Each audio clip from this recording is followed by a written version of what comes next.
사람들이 세상이 너무 불공평하다고 그렇게 이야기들을 합니다. 요즘 같아서는 정말 좋은 부모 만나가지고는 좋은 집안에 태어났으면 하는 사람들이 한국엔 참 많다고 그러네요. 그래서 좀 이렇게 호의호식하면서 이게 평탄한 길을 그렇게 걸었으면 하는 사람들이 많다고 합니다. 그렇지 않고 이제 정말 힘들고 어려운 가정에 태어나서 그냥 처음부터 그렇게 힘들고 어려운 삶을 살아가는 그런 모습을 보면서 또 자기 자신을 보면서 참 불공평하다라고 그런 이야기 하시는 분들이 많다고 합니다. 이번에 또 한국에서도 뭐 큰 이슈가 된 것 같은데요. 의대 그 전문대학에서 전문대학원이죠. 대학원에서 낙제를 2번 이렇게 이상 했는데도 불구하고 장학금을 받고 근데 형편이 어려워서가 아니라 부모님들도 주자인데도 불구하고 이제 장학금 받아가지고는요, 박탈감이라고 하는 걸 많이 생겼나 봐요. 그래가지고 요즘에 이제 한국의 아버지들이 뭐라고 이제 아들한테 이렇게 이야기를 하냐면, 얘야, 무능한 아빠 만나서 참 내가 고생을 하는구나. 미안하다. 이렇게 용서해라. 이렇게 이야기들을 한다고 합니다. 우리 개인적인 또 우리 사회적인 이 모습을 보면서 이런 불공평한 면들이 참 많은데, 이거는 민족과 나라를 떠나서 또 우리 개인의 그 주위를 살펴보게 되면은 이런 불공평한 일들이 너무 많이 있지 않느냐라고 그렇게 이야기를 하는데, 어떻게 하나님께서는 이걸 그대로 그냥 내버려 두시나 그대로 보고 계시나 하시는 분들이 계십니다. 가끔 그런 생각을 해봐요. 하나님께서 또 왜 그러실까? 처음 들은 생각은 뭐냐면은 우리의 삶의 어떤 외형이나 조건이나 이 상황, 이 모든 것들에 있어서 우리가 생각하는 만큼 하나님께서는 그게 가장 중요한 것이 아닐 수도 있다라고 하는 생각이 드는 거예요. 그리고 두 번째는 하나님께서 무슨 또 우리 인간이 헤아릴 수 없는 뜻이 있으시겠지. 그것을 통하여서 세상 사람이 불공평하다라고 이렇게 이야기하지만 그걸 허용하시면서 하나님께서 뭔가 이루시고자 하는 뜻이 계시겠지라고 하는 생각을 갖게 됩니다. 그러나 여러분, 하나님께서요, 우리가 태어날 때부터 우리 모두에게 주신 공평한 것이 있는데 그것은 바로 다름 아니라 미래의 가능성이라고 저는 생각을 합니다. 미래의 가능성. 이것은 모든 사람, 그 환경과 조건에 관계없이 우리에게 다 주셨다. 또 어떤 때 그렇게 이야기하니까 어떤 청년이 목사님 그 모르는 소리 하지 마십시오. 한국에는요, 흙수저, 은수저, 금수저 따로 있어가지고 흙수저로 태어나면요 미래의 가능성요 암담할 뿐입니다 라고 이렇게 이야기하는 그런 청년들도 있습니다. 그렇지 않다는 거죠. 그거는 사회에서 세상 사람들이 이야기하는 가능성일 테고요. 제가 여러분과 함께 나누고자 하는 것은 정말 주 안에서 하나님께서 주신 이 세계 우주 창조하신 우리를 지으신 그 하나님, 또한 우리를 구원하시게 보내신 예수 그리스도의 복음 안에서 우리가 가질 수 있는 엄청난 가능성, 이것은 우리 모두에게 다 주어졌다고 하는 것입니다. 그 가능성을 찾아서 진정한 나의 그 미래상을 정말 발견하는 것이 인생의 가장 큰 복이라고 저는 믿습니다. 그런 사람을 우리가 오늘 한 사람 만나게 되는데, 다름 아니라 바로 베드로라고 하는 사람이죠. 그의 본래 이름은 시몬이라고 지금 기록이 되어 있습니다. 이 베드로, 그 시몬이었던 이 베드로, 예수님을 만나서 정말 그의 삶이 완전히 변하게 되는데요. 그 미래의 가능성을 그가 다시 찾고, 또한 하나님께서, 주님께서 펼쳐가실 그 미래의 그 자아상을 그가 발견하게 되었다고 하는 것이죠. 오늘 본문 예수님이 그 시몬 베드로를 처음 이제 만나는 것들을 이제 소개하고 있습니다만은, 35절에 보게 되면은 세례 요한과 또한 그 두 제자들이 예수님께서 거느신 것을 이제 보게 됩니다. 이것이 이제 세례 요한이 예수님께 세례를 주고 난 이후에 또한 생기는 일인데, 그 예수님을 보면서 세상 짐을 지고 가시는, 죄를 지고 가는 그 어린 양이다. 보라, 어린 양을 보라. 그 말씀을 듣고 이제 요한과 안드레가 예수님을 이제 쫓게 됩니다. 여러 가지 대화를 통해서 예수님께서 메시아다라고 하는 것을 이제 발견하고 난 다음에 이제 그 안드레가 자기의 형제였던 이제 베드로에게 이것을 전합니다. 내가 메시아 그리스도를 만났다.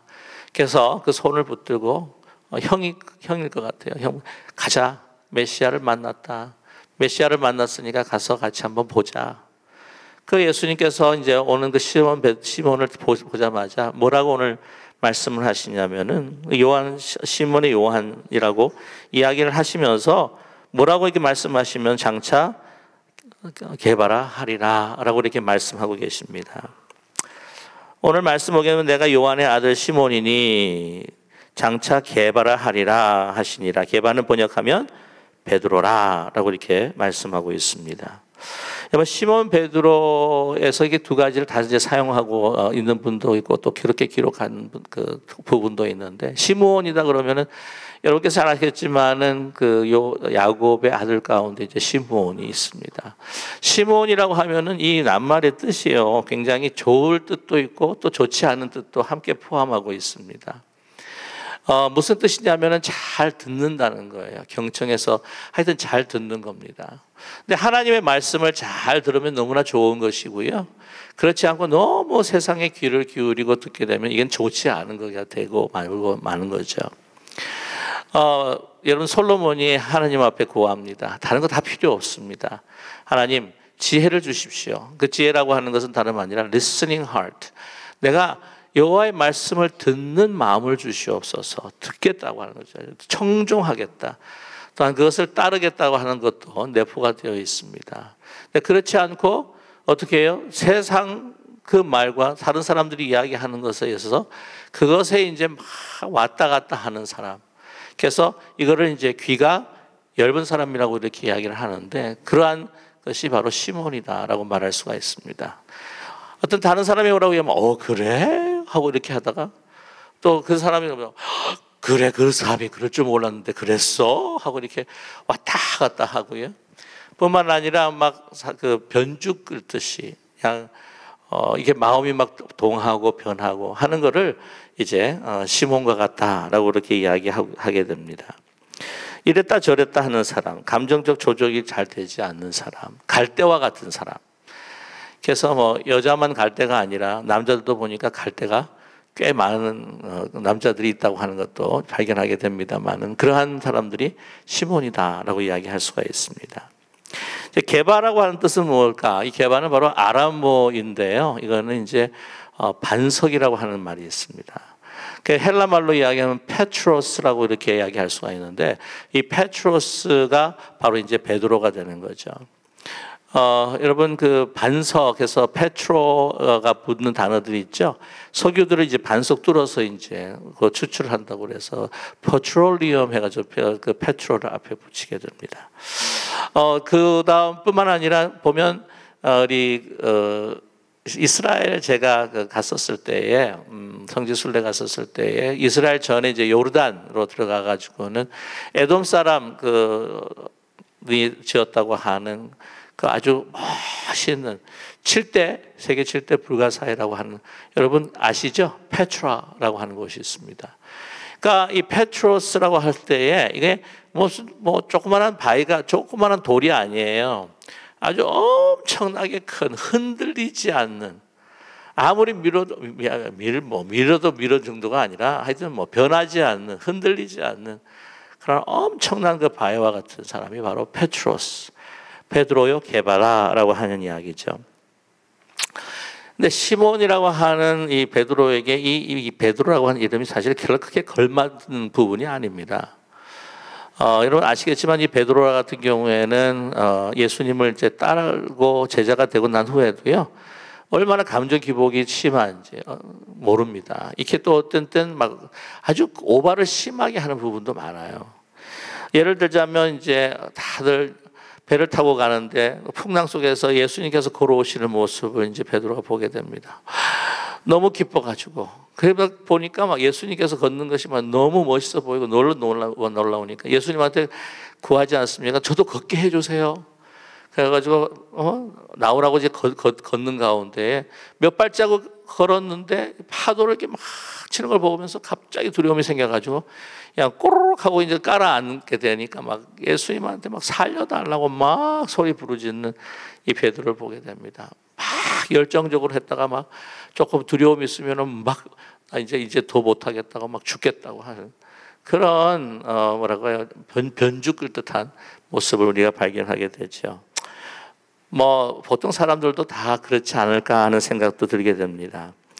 뿐만 아니라 이 베드로가 만찬 그 상에서 만찬 속에서 예수님께서 이제 발을 제자들이 막 이렇게 씻기니까 뭐라고 이야기하죠? 제발 안 됩니다. 제발 안 됩니다. 그러니까 내가 너 발을 씻기지 않으면 너가 상관이 없는 줄 아냐? 그랬더니 그때는 또 뭐라 그래요? 오바가 심해요. 몸까지 다 씻겨주세요. 그러면 그러니까 아예 발만 더러운 거니까 발만 씻자. 뭐 그렇게 이야기를 합니다. 어제 막 안 했다가 왜 이렇게 뭐 아니면 돈지 몰라요. 하지만 안 했다가 안 하겠다 그러고 다 해달라고 그러고 막. 뿐만이 아니죠. 너무나 잘 아는 사실이지만 예수님께서 너희가 나를 버릴 거다. 그래서 예수님께 베드로가 뭐라 그럽니까? 내가 죽을지언정 다른 사람들 다 떠나지만 죽을지언정 나는 결코 주님을 떠나지 않겠습니다 했지만 3번씩이나 부인을 합니다. 그것도 계집종 앞에서 저주까지 하면서 야, 이 사람이 어떻게 베드로가 될 수 있을까 하는 생각을 갖게 됩니다. 전혀 견고하고 육중한 반석에 어울리지 않는 사람이라고 하는 것을 우리는 볼 수가 있습니다. 저와 여러분 어떻습니까? 저와 여러분은 장차 개바라 하리라 그랬을 때 그래 나 개바야라고 이렇게 자신 있게 자기 자신을 그렇게 개명하실 수 있는 분이 있는지는 잘 모르겠습니다. 저도 사실 별로 그렇게 장담하지 못해요.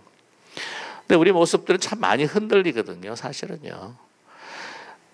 그렇지 않습니까? 상황과 여건, 특별히 다른 사람들이 나를 대해서 어떻게 이야기하는 것에 대해서 너무 많이 흔들려요. 또 내가 가지고 있는 어떤 배경, 뭐 우리의 부모, 나 집안 배경이라든지, 뭐 내가 어떤 학력, 그 다음에 뭐 나의 그 부유한 그 어떤 경제력, 또 여러 가지 우리 관계 속에서 어떤 신분, 지위 이런 문제에 대해서 굉장히 상대 평가를 하면서 어떤 때는 뭐 우월한 감을 느꼈다가 어떤 때는 막 그냥 기가 죽었다가 하는 그런 우리의 모습을 또 발견하게 됩니다. 하나님께서 나를 바라보시면서 어떻게 평가하는가 보다는 나의 자화상, 그래서 나의 자화상을 다른 사람들이 나를 평가함으로 인하여 가서 하나님께서 나를 보시는 그 미래의 자아상을 완전히 그 소망과 꿈을 다 묻어버릴 때가 얼마나 많은지 몰라요. 뭐 어느 한 사람이 뭐 나한테 참 좋은 아주 칭찬한 말을 들으면 진짜 막 고래가 춤을 추지 막 춤을 추다가도 뭐 나에게 좀 조금 크리티사이즈하는 말을 하게 되면은 막 완전 죽을 상을 해가지고는 막 무덤에 들어갈 듯 하는 사람처럼 잠 못 이루고 하는 경우가 참 얼마나 많을까. 그래서 이 사람들이 나를 대해서 어떻게 평가하는가 그게 자기 자아상이 되기 때문에 그런지 너무 두려워할 때가 많습니다. 그래서 보통 보면 이 사람들이 모여가지고는 막 이렇게 수다를 떨다가도 혼자 화장실을 못 간대요. 화장실을 떠나면은 막 자기에 대해서 막 남삼아 있는 사람들이 막 씹을까봐. 그래서 주로 이제 화장실 같이 갈래? 뭐 왜 같이 가는 이유를 이제 알았어. 저도 그 정도로 우리가 두려워하고 의식을 할 때가 너무나 많다고 하는 것이죠. 그러면서 우리는 어떤 막 가졌던 나에 대한 어떤 그 열정, 그것을 막 식어버리고 다른 사람들의 평가에 의해서 하나님께서 나에게 주시는 참된 미래상을 그냥 묻어버리는 그런 슬픈 운명을 우리가 경험하게 돼 있다고 하는 것입니다.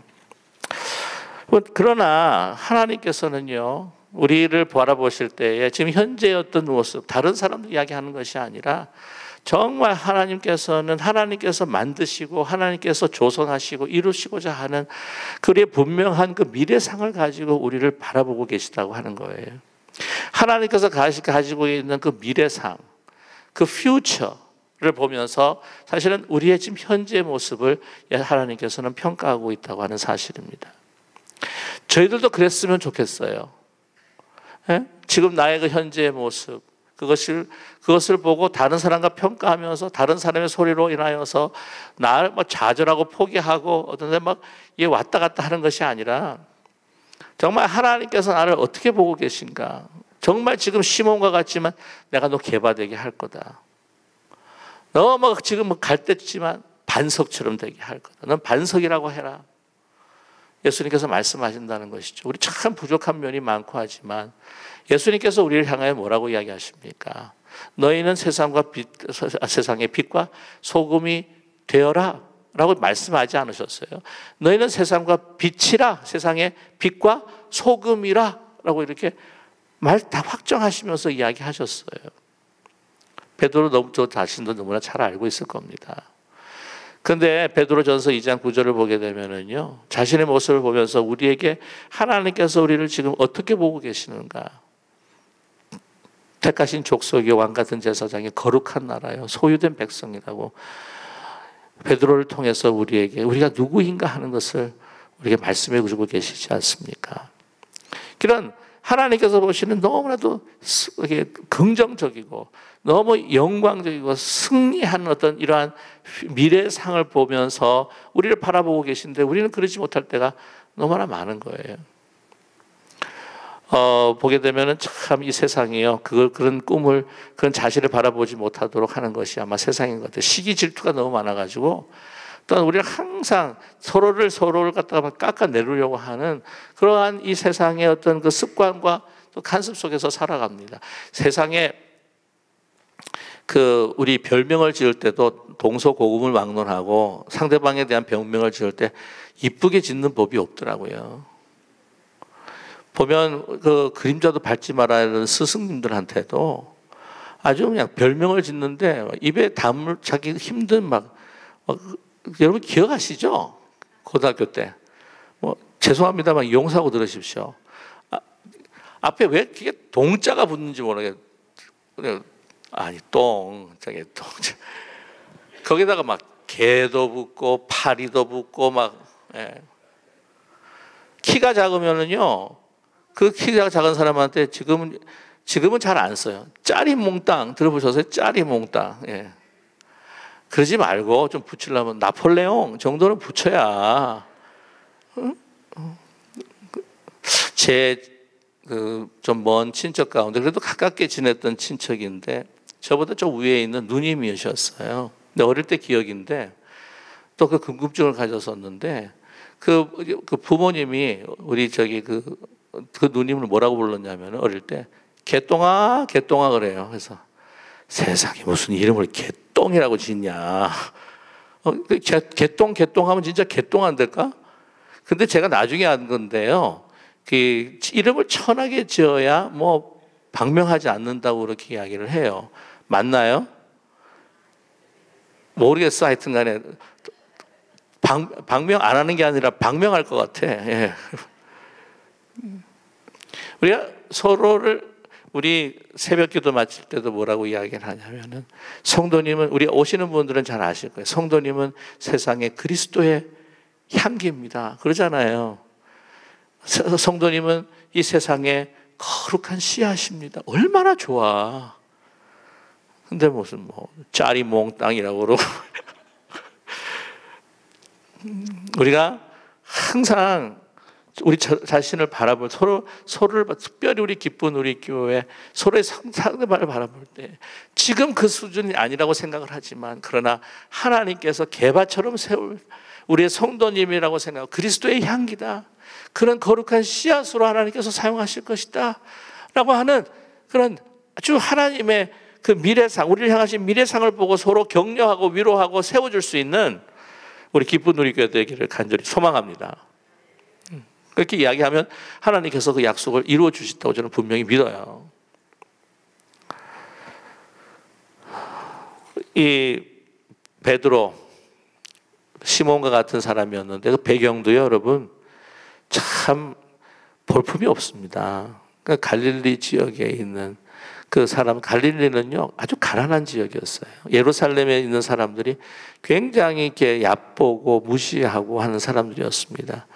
그 나사렛 같은 경우에도 갈릴리에 속해 있는 그 마을이잖아요. 예수님께서 갈릴리 나사렛에서 오셨다 그러니까 나사렛에서 무슨 선한 게 날 게 있냐라고 이렇게 막 조롱하듯이 이야기하는데, 마찬가지예요. 어떤 분들은 배도 한 척이 있으니까 피시 컴퍼니의 프레지던트가 아니냐 그런 이야기를 하는데, 베드로가 결코 아닙니다. 매일매일 몇 마리 잡아가지고 연명해가면서 살아가는 그런 가난한 어부였다고 하는 것이죠. 여러분 그렇게 보면은요, 정말 보면 그 결과 맨 마지막에 보면은 어때요? 참 그의 인생이 그냥 하나의 어촌에서 그냥 사라져버릴, 아무 이름도 없이 그냥 사라져버릴 그냥 그러한 인생이었는데, 그게 아니라 역사 속에서 엄청난 변화와 또한 이 복음을 통해서 일했던 그 정말 위대한 사도로서 남았지 않았습니까? 게바에서, 아니 시본에서 정말 게바로 변하는, 여러분 그런 분들이 우리 교회 사회에서 여러분들이 많아요. 여러분께서 잘 아시는 우리 초대교회에 정말 시몬과 같은 분이었는데 베드로와 같이 쓰임 받았던 분이 계십니다. 길선주 목사님이라고 계신데, 이분이 이제 출신은 이제 평남 안주군입니다. 1869년에 나셨는데 17세 이제 부친을 따라서 평양으로 이제 이주하셨다고 합니다.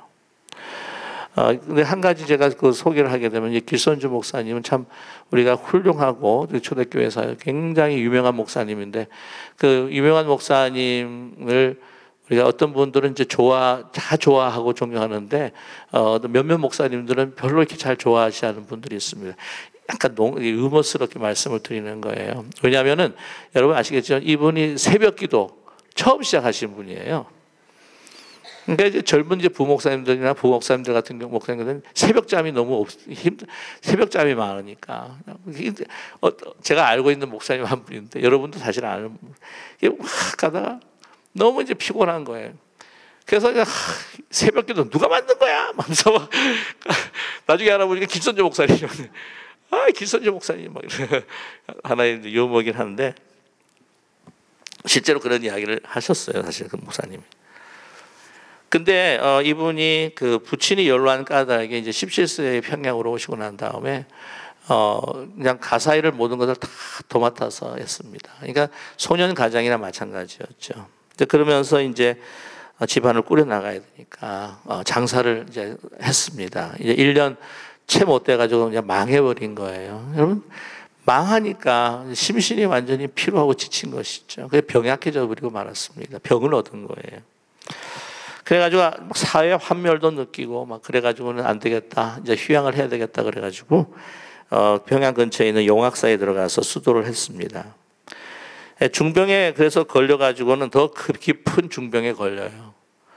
그래서 이제 나에게 죽는구나 하고 생각하면서 다시 집으로 돌아왔는데, 이제 정말 그 노년의 그 부모님들이 극진하게 간호를 함으로 해서 다시 조금 회복이 되었어요. 회복이 되고 난 다음에 이제는 그 삶이 어떤 건가 알고 싶어가지고 도교에 또 입문을 했는데, 도교에 입문을 했는데도 이게 마음에 평안이 없는 거예요. 아니면 환경에, 삶과 환경이 뭐 변하는 거는 뭐 제쳐놓고라도 마음에 전혀 평안이 없고 안식이 없는 거죠. 그러다가 그렇게 막 방황하고 헤매고 정말 사느냐 죽느냐 막 이런 엄청난 갈림길에서 예수님을 만나게 된 거예요. 그래서 그의 삶이 완전하게 변하게 됩니다. 여러분 여러 가지가 있는데 1907년 그 대부흥에 사실은 그 주도했던 분, 그분도 이제 길선주 목사님이시고 한국 목사로서 최초로 세례식을 베풀기도 했습니다. 그리고 제일 그 선교사님들, 외국 선교사님들 훈련 받고 목사가 된 6명 중에 한 분이시기도 하고요. 당시에 그 일본의 압정으로 인해서 정말 모든 사람들이 이 국가, 민족에 대한 그 소망과 희망을 다 잃어버리고 가고 있을 때에 요한계시록의 말씀을 통해서 막 희망과 소망, 하나님의 그 역사를 갖다가 말씀을 전하면서 희망과 소망을 막 불일 듯하게 일으키셨던 분이 바로 그분이고요. 그분의 설교와 말씀을 통해서 정말 자기의 목숨을 내놓고 정말 이렇게 민족을 위해서 싸웠던 분들도 참 많았다고 합니다. 그분 아시겠지만은 그 독립선언문의 33인 중에 한 사람이라는 거 여러분 잘 아시죠? 그래서 나중에 감옥에도 가시기도 했습니다. 이러한 모든 신앙적인 면과 독립운동에도 크게 기여한 정말 베드로와 같이 사역을 쓰임받았던 그 길선주 목사님, 우리 너무나 잘 알고 있는데 여기서 한 가지 말씀드리고 싶은 것은요, 그 길선주 목사님을 주님께로 인도했던 그 사람의 이름은 아무도 모르는 거예요. 네. 김종섭 씨라고 하는 분이 있습니다. 친구라고 합니다. 베드로를 예수님께 인도한 안드레처럼, 안드레도 물론 유명하긴 하지만 그러나 이 길선주 목사님을 인도했던 그 분이 바로 친구였던 김종섭 씨라고 하는 분이 있어요. 바로 그가 예수님을 베드로로 인도했던 그 시몬이 게바가 되게 했던 시몬이 베드로가 했던 그러한 인도했던 사람이 바로 김종섭 씨라고 하는 것이죠. 말씀을 드렸지만은 이번에 인도네시아에 사역 갔을 때 우리가 뭐 그렇게 큰 일을 할 수가 있을까 하는 생각입니다. 그 큰 일의 열매는 하나님께서 알아서 하시겠지만 저희들이 할 수 있는 일은 그냥 김종석 씨처럼 어떤 한 분을 정말 한 생명이라도 주님 앞에 소개하고 인도하고 그분이 영접할 수만 있다면 그분이 하나님께서 베드로처럼 길선주 목사님처럼 이렇게 막 사용해 주셔서 엄청난 역사를 또한 이루어 주시지 않을까라고 하는 기대가 우리 가운데 있습니다. 여러분도 기도해 주실 줄로 믿습니다. 여기서 그래서 말씀을 드리고 싶은 건 뭐냐? 안드레가 얼마나 소중한가? 김종섭 씨도 얼마나 소중한가? 그 복음을 듣고 정말 베드로처럼 또한 길선주 목사님처럼 그렇게 유명하고 이름이 나 있지 않지만 그러나 이름 없이 정말 주님의 뜻 가운데서 주님께서 주시는 정말 복음 안에서 왕 같은 제사장으로 그리고 택하신 족속으로 거룩한 나라로 그때 세상의 유혹을 뿌리치고 주님께서 주시는 진리를 붙들고 이름 모르게 살아갔던 그러나 많은 이들에게 주님의 복음을 전하고 또한 그 가능성을 함께 나눌 수 있었던 그 수많은 사람들이 있었는데 그들도 주님 앞에서 어떻게 해요? 너무나도 귀한 사람들이었다고 하는 것을 말씀드리고 싶어요. 도대체 반석이라고 하는 것, 이 반석이라고 부르셨을 때 이 반석이라고 하는 것은 나만을 위해서 반석으로서 살아가려고 하는 것이 결코 아니라 예수 그리스도가 그리스도시요 하나님의 아들이십니다라고 하는 복음을 통해서 그 반석 위에 이 세상의 복음을 전할 교회를 세우시겠다 예수님께서 말씀하셨고요. 또한 이 반석이라고 하는 것은 내가 몰랐던 하나님께서 주신 복음에 내가 진정 누구인가 그 가능성, 무한한 가능성, 나의 삶의 목적을 내가 발견했는데 그 다른 사람들과 함께 나눌 수 있도록 그것을 내 은사를 사용하는 그러한 믿음의 반석, 그거로 사용하는 것이 우리의 사명이었고 베드로의 사명이었다고 하는 것이죠. 제가 이렇게 말씀을 드리는 그 이유가 뭐냐면 요즘에 그런 이야기를 참 많이 하더군요. 뭐 개천에서 용났다는 이야기를 많이 하는데 우리가 바라볼 때에 야 아무 이름 없었던 그 갈릴리의 어부가 이렇게 모든 사람들이 알 정도로 또한 뭐 이 가톨릭에서는 성인 중에 성인이요 초대 교황으로 알려져 있는 믿지 않는 사람들도 세상에 이 얼마나 유머가 많이 베드로에 대한 유머가 많은지 진주문하고 함께 다 아는 이 베드로 그냥 이름 없이 사라질 그 사람이 이렇게 후세에 2000년이 지나도 이렇게 유명한 사람이 되었다고 한다면 이걸 소위 말하면 이게 시몬이 게바가 된 것 같고 개천에서 용난 게 아니냐 이렇게 생각할 수도 있다는 거죠. 근데 그게 아니라고 하는 겁니다. 이 반석이 된다고 하는 것은요 믿음의 반석이에요.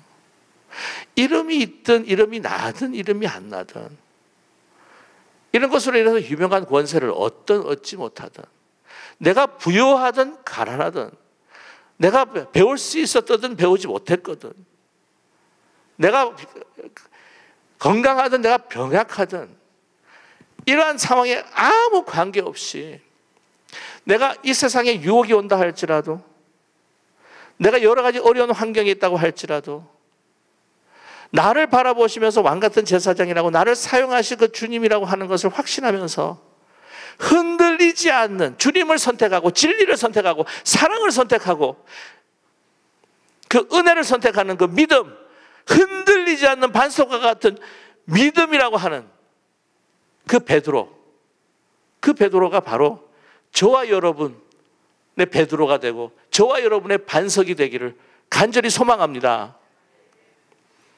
베드로의 반석의 모습은요 로마에서 십자가에 매달릴 때에 그 십자가의 죽음을 두려워하지 아니하고, 물론 두려웠겠지만 그 믿음으로 그것을 극복하면서, 나는 바로, 이건 여러분 성경에 나와 있지 않지만, 내가 주님처럼 이렇게 바로 십자가의 처형을 당하는 것이 아니라 저를 거꾸로 매달아 주십시오. 그 죽음의 순간 속에서도, 병든 순간 속에서도 두려워하지 아니하고 흔들리지 아니하고, 나의 생명, 나의 모든 삶은 정말 주님의 뜻 안에 있다라고 하는, 하나님께서 나를 바라보실 때에 왕같은 제사장으로, 하나님의 자녀로, 다른 사람이 뭐라고 이야기하든 상관없이 흔들리지 않는 바로 그 믿음, 개바와 같은 믿음, 그러한 믿음의 자리로 저와 여러분을 주님께서 부르셨고요. 주님께서 그 하나님의 열심으로 우리를 만들어가고 계시는 줄로 믿습니다. 여러분 믿으십니까? 이게 반석입니다. 우리가 살아가면서 여러분 상황과 환경 속에서 우리 너무 많이 흔들리지 않아요? 여러분 권세가 있는 사람도 권세가 없는 사람도, 저는 요즘 보면 권세가 많은 사람들이 더 많이 흔들리는 것 같아요. 여러분 빌라도를 보시면 알지 않습니까? 그 모든 결정권이 있는데도 얼마나 흔들려요. 세상은 우리를 흔듭니다. 병은 우리를 흔들어요. 가난도 우리를 흔듭니다. 그러나 that's not our end of story. 우리 end of story는 바로 예수 그리스도의 그 죽음과 부활을 통해서 최종 승리를 주셨다고 하는 그 분명한 승리의 스토리를 통해서, 내가 흔들리지 않는 그 믿음으로 내가 만들겠다고 하시는 예수님의 우리의 미래의 자화상을 보면서 우리 오늘 현재를, 우리가 나를 바라보고 주의 음성을 듣고 따라가는 저와 여러분 되기를 간절히 원합니다. 그 개바와 같은 믿음의 반석 우리 부르셨으니 그것을 따라서 우리가 순종하며 살아가는 저와 여러분 되시기를, 우리 가정과 기업과 또 우리 자녀들이 되시기를 주님의 이름으로 간절히 축원합니다.